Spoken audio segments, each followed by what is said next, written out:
have to finish around 7:05, 7:10 because we have another session at 7:15 from today for Kannada people. So let's start now. Calmness eludes us, inspiration eludes us.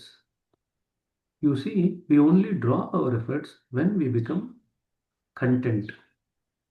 But we are only content when we are finally drop our efforts. It's a paradox, I said. It's a catch 22, said Daji. In the mundane world, we are accustomed to making efforts in order to attain a certain result. In fact, no results comes without effort. A hungry person can only drop their search for food once they have eaten. Fasting will not fill their stomach. In spirituality, however, different law applies. So please underline that. In spirituality, different laws apply. In spirituality, the act of dropping your hunger is the only thing that feeds you.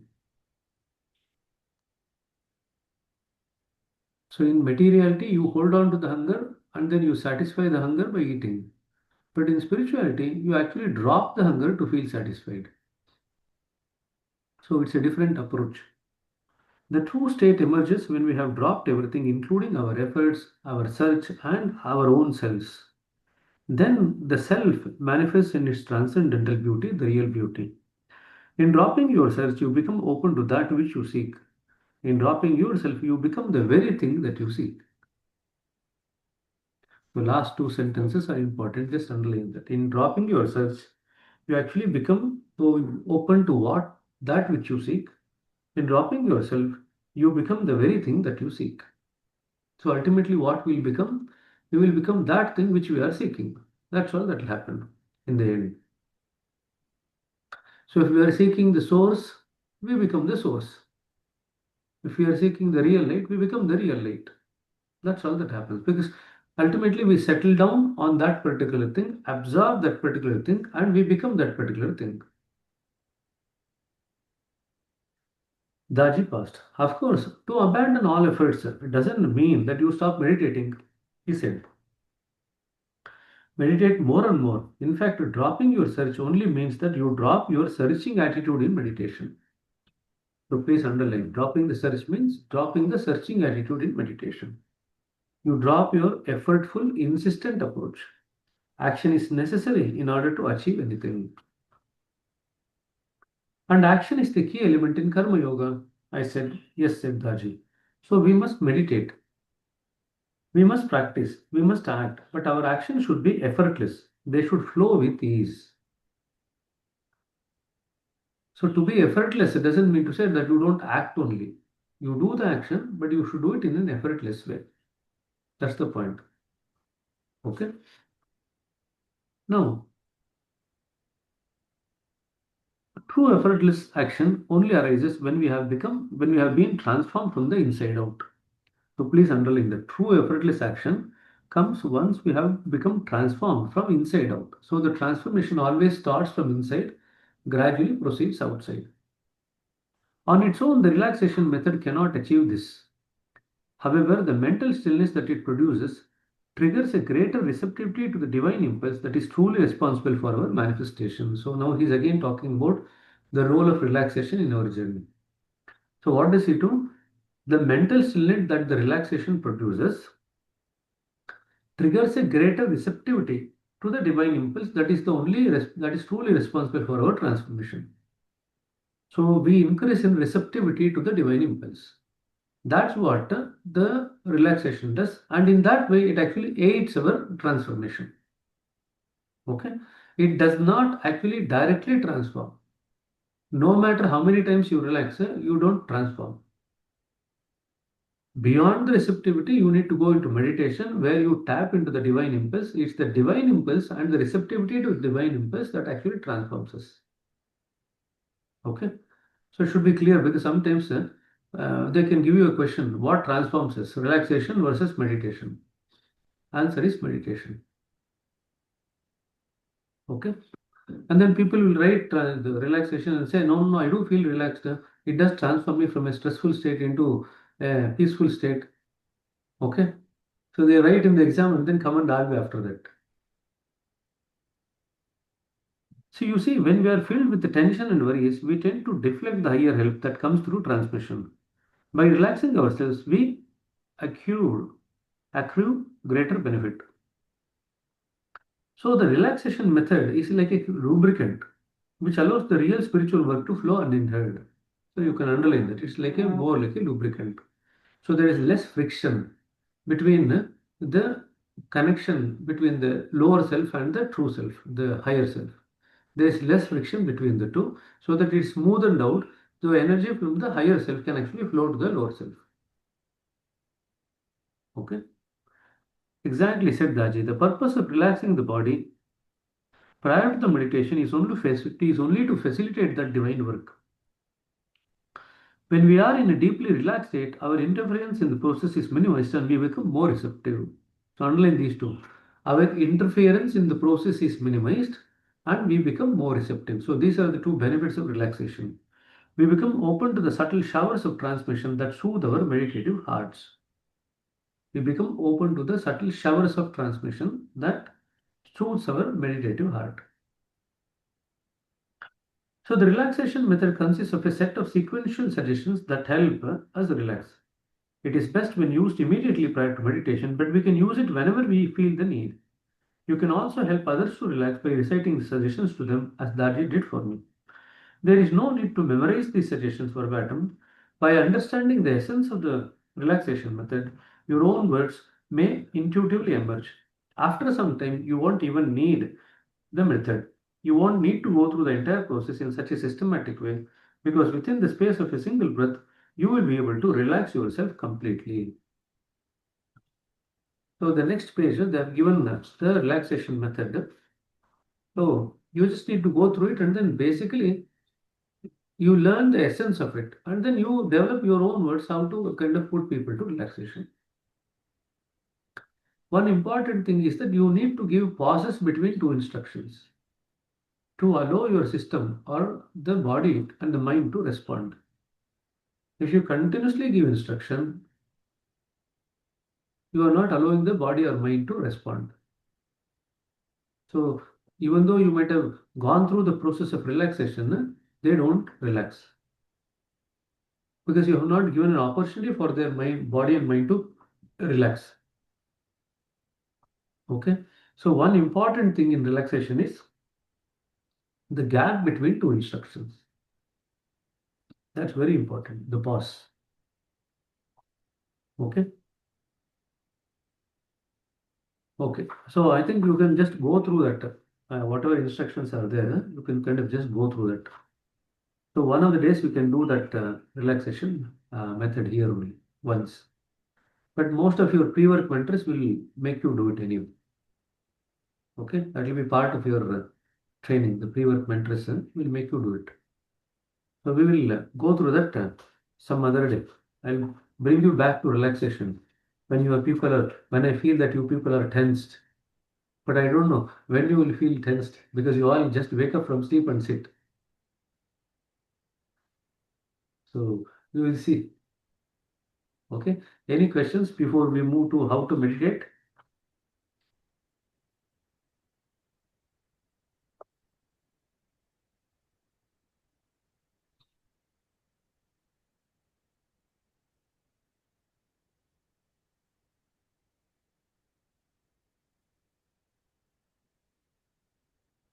Ella. Oh, Bharat is the only one without a spectacle. That's why he starts the spectacle of the meeting first.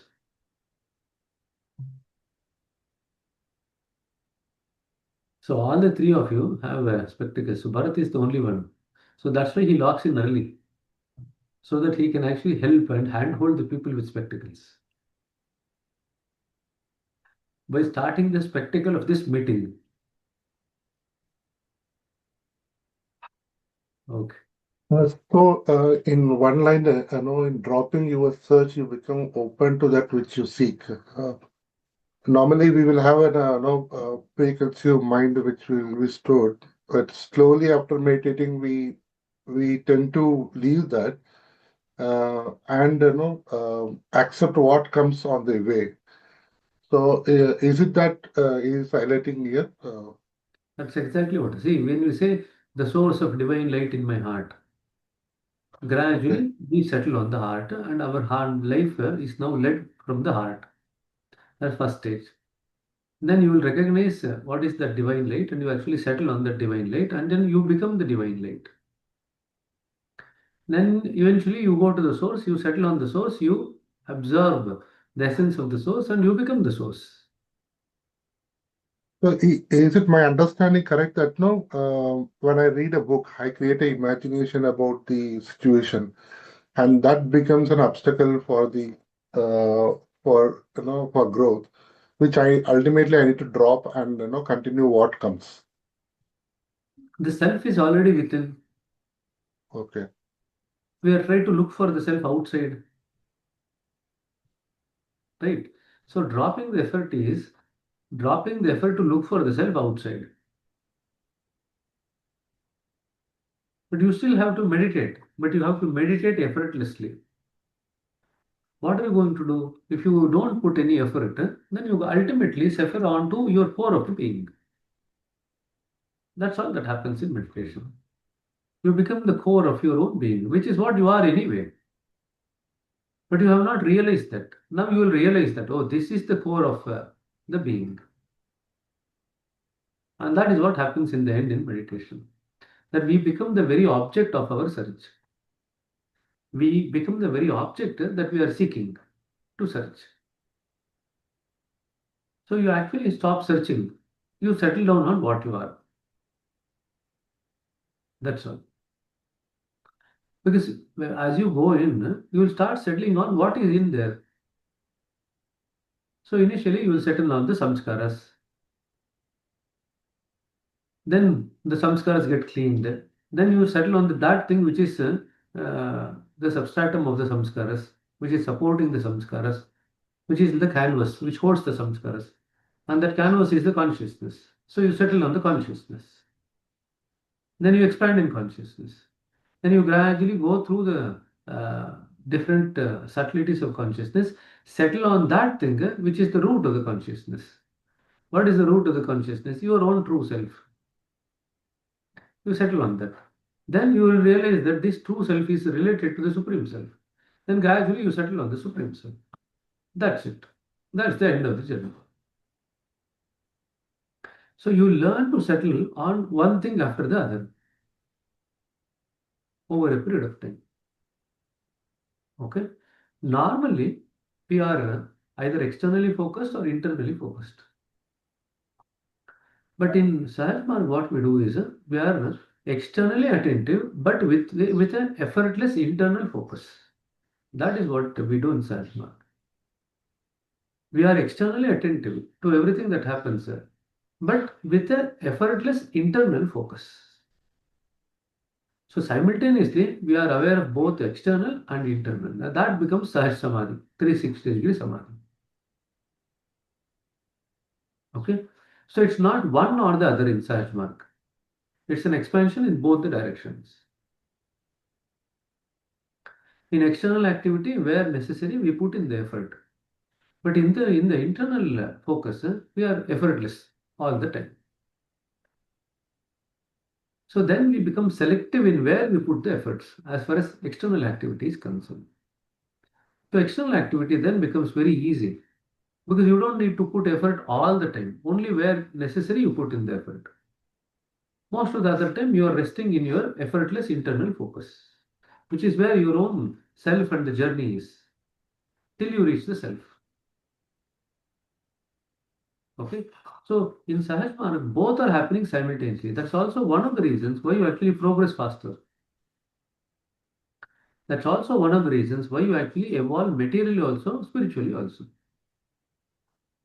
And you ultimately start looking at integrating these two things.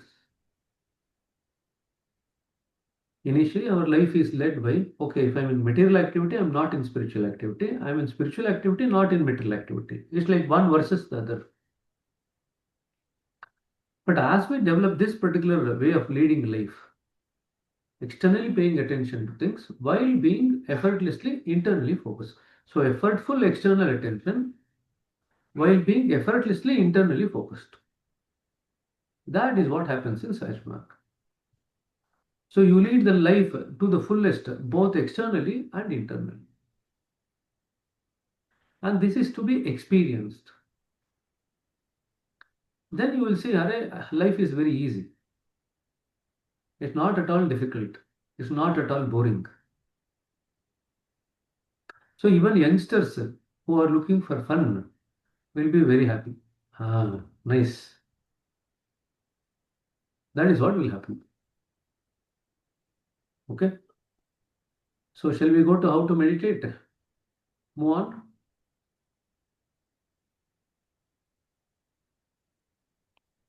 Bharat already had a catalyst over the weekend because he attended the workshop on intense abhyasi and now he's coming.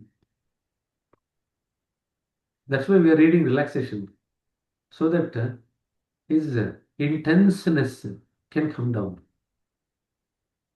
He is intense. Now we have to bring down that tenseness and then make him relax. So that's why Daji said, okay, first you really relaxation, let him relax and then you go to meditation. So there was a session on intense abhyasi, how to be an intense abhyasi in Hubli Dharwad. So that weekend session.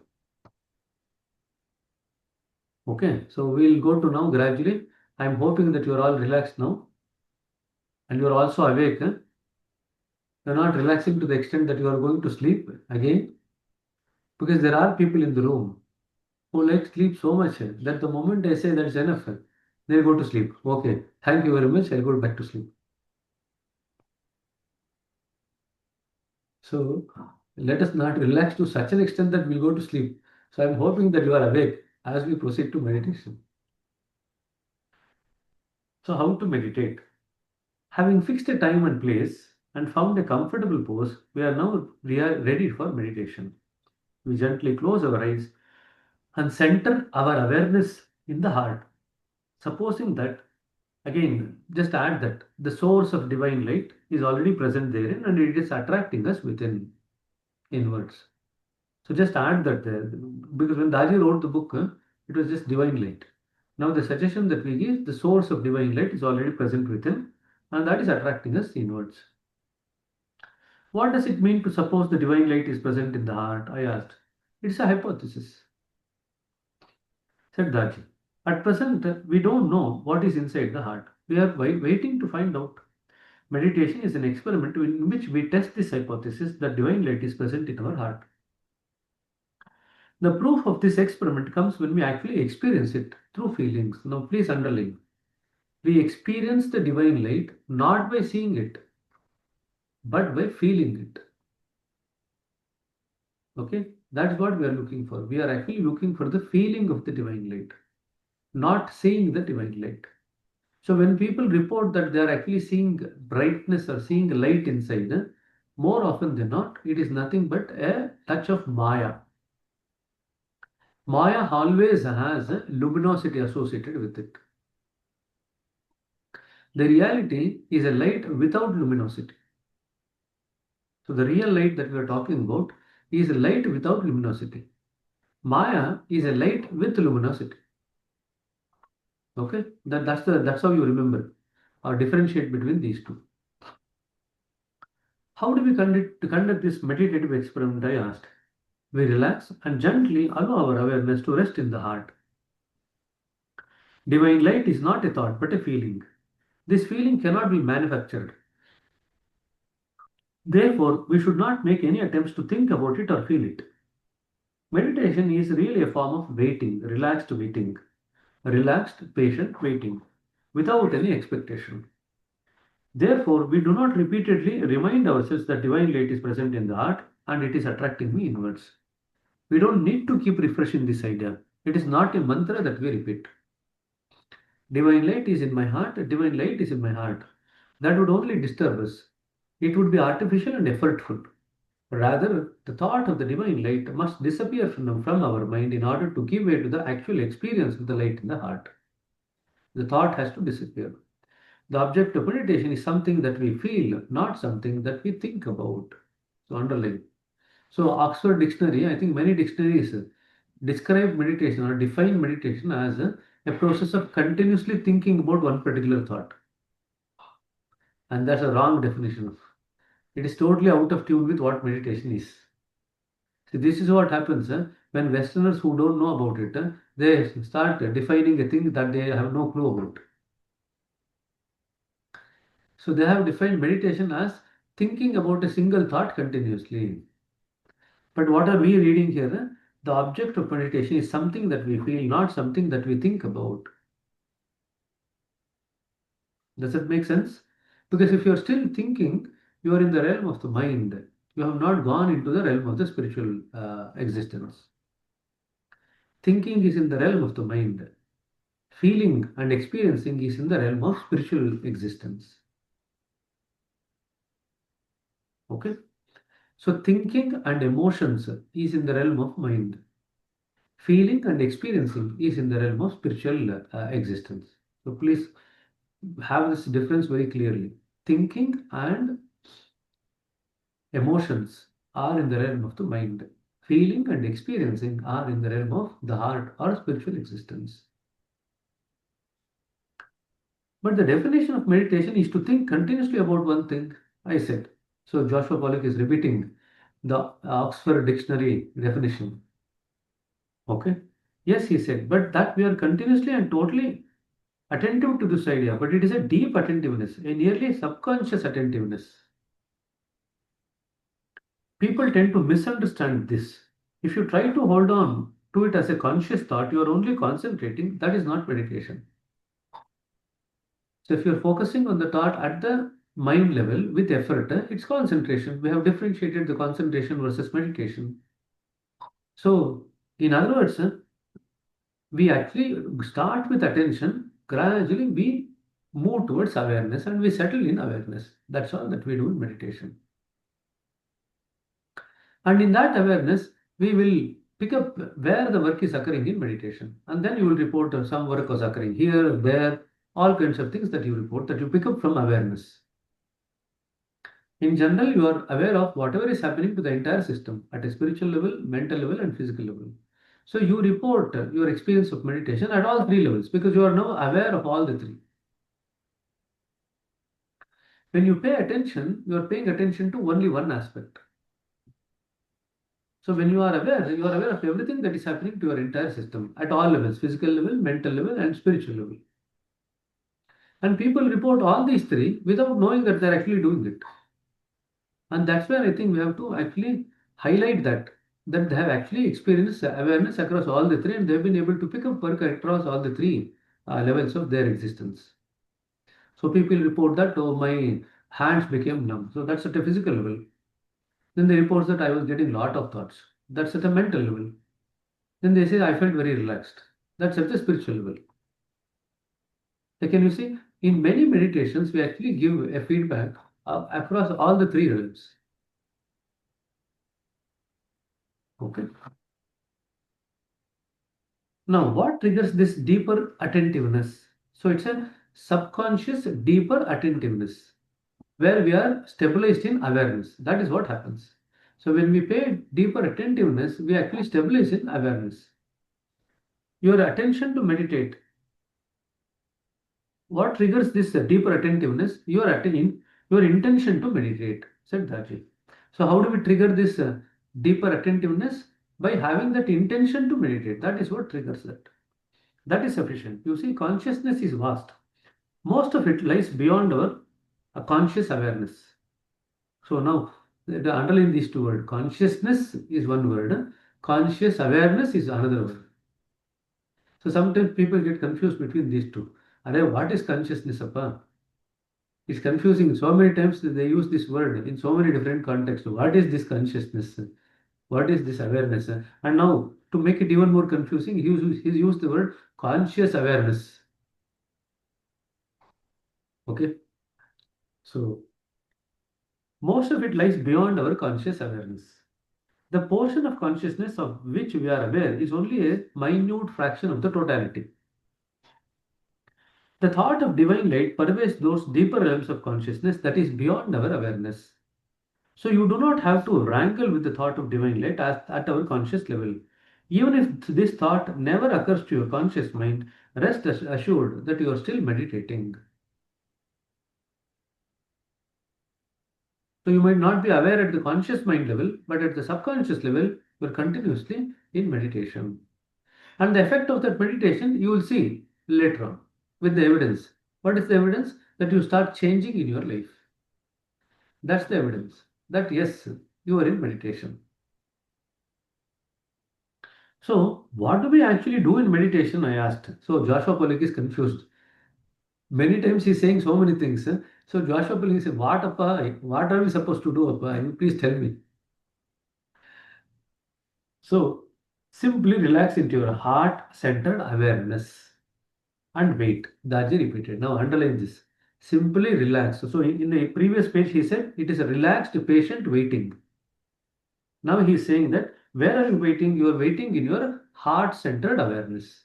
You settle on the heart, move from attention to awareness, and then wait. That's all that happens in meditation. You settle on the heart, move from attention to awareness, then with the relaxation, you patiently wait. For what? For things to emerge on its own. That is what you are doing. You are not starting anything. You are just waiting for things to unfold from within. So meditation is a very, very, so if you are doing regular meditation, your patience should increase. If you are doing meditation properly, your patience will increase. If you are not doing the meditation properly, you will become a patient. Please remember that. So you will get an idea whether you are doing it properly or not. So people should say, "Oh, you have become more patient now," and people should not say, "I think now you require the help of a doctor." Can you see patience and patient? There is hardly any difference. If you do it properly, you develop patience. If you don't do it properly, you will become one of the patient among the many patients. Seriman. That's why it is very important to understand these nuances of meditation. Many people take years together after starting meditation to understand these nuances. And that's very, very important. Okay. So that's why Daji is kind of this meditation chapter has a lot of information. So these two chapters, no, demystifying meditation and meditation, there are a lot of points which are clarified. Go ahead. So, when we normally sit in meditation for an hour, sometimes it feels like it has been happened very fast, like as if we sat for 10 minutes. So that is what you're referring to, that condition. See, there are three spaces that we can be in meditation. It's not written here, but Upanishads talk about it. So you have the physical space, you have the mental space, and you have the spiritual space. These three spaces are continuous. Now, the physical space is when our attention is fixed on the external world. So, you are sitting for meditation, but your focus is still on the external world. At that time, you feel that meditation is not moving only, it's not progressing only. So, you have put the alarm for half an hour, but after 10 minutes, you will feel why is the alarm not sounding? Meditation, the time is not moving at all. So, that's what you will feel when you are in the realm of the physical space. When you are in the realm of the mental space, so the physical space is called as Bhutakasha. Bhuta plus Akasha, Bhutakasha. Then you have the mental space, which is Chittakasha. Chitta means mind, mental space, Chittakasha. In the Chittakasha, times moves in accordance to what you normally experience. So 1 hour is like felt as 1 hour. So that is Chittakasha. You are still in the realm of the mind, in the space of the mind. When you actually enter into meditation, you are entering into the Chidakasha. Chidakasha is the heart space or the soul space. Now, when you enter and you stabilize in the soul space, you feel that meditation has gone on very fast. It feels like 10 minutes. 1 hour feels like shortened. So whenever you feel that the time is shortened, you know that you are in the meditative space, the heart space or the soul space. Now that is called as Chidakasha. Okay. So the Chidakasha is the foundation for the Chittakasha. Chittakasha is the foundation for the Bhutakasha. That's how it works. Okay. So whenever you feel that the time has passed pretty fast, you should feel very happy. In other words, now your attention should be on looking for the evidence of the meditation. What has the meditation kind of done to you in terms of how does it manifest in real life? That is what you are looking for. Okay, so the concept of Bhutakasha, Chittakasha, and Chidakasha, please keep it in your mind. So in Bhutakasha, time slows down, so to say. In Chittakasha, time is in tune with what you normally experience. In Chidakasha, the time appears to go very fast. Okay, but remember, we have to move beyond the realm of the time also after that. So initially we experience this, the Chidakasha, where the time moves faster. But after that, we kind of let go of that idea also. We are at least were bothered about how did the time move. But this is one of the things that many abhyasis will tell you in the initial stages. Okay. So now we will leave you there. You are simply relaxing in your heart-centered awareness and waiting. Waiting for what? For the next session tomorrow morning at 6:30. Okay. Okay, so it's coming up to 7:07. So we'll have to log into the other meeting. I'll just have a cup of coffee and